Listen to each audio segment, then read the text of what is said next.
এই দেশে হাজার হাজার নেতার চেয়েও একজন শাইখ আহমদুল্লাহ অনেক ভালো।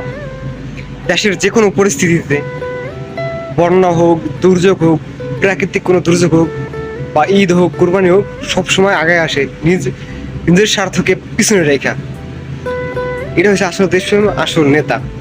তার কোনো স্বার্থ নেই। বিনা স্বার্থে সে মানুষ জন্য হাজার হাজার মেট্রিক টন খাবার সামগ্রী, পণ্য, বস্ত্র, ঘর বাড়ি সব কিছু সে করতে আছে। নেতা হইতে চায় না, এমপি হইতে চায় না, কিচ্ছু হয় না। তারা কিন্তু অন্তর্বর্তীকালীন উপদেষ্টা হওয়ার জন্য অফার করেছে, হয় না। কারণ লোক লালসা নেই তাদের ভিতরে আছে দেশপ্রেম, দেশের মানুষ ভালো রাখার একটা বহুমত নেশা। আর বর্তমানে যারা এমপি মূর্তি হয়েছে তারা হচ্ছে মানে চারটে মেয়েটা সব খেয়ে ফেলে দেশের অবস্থা। নেতা হইতে হইলে এরকম শাইখ আহমদের মধ্যে হওয়া উচিত। রমজান উপলক্ষে কি পরিমাণ পণ্য সামগ্রী মানুষের দেওয়ার জন্য উদ্যোগ নিয়েছে। হ্যাঁ, দেখলাম না কোনো নেতা নির্বাচিত অফার কাউরে কোনো পণ্য সামগ্রী দেওয়ার লিগে কোনো উদ্যোগ নিছে বা নিব, আদৌ জানা নাই।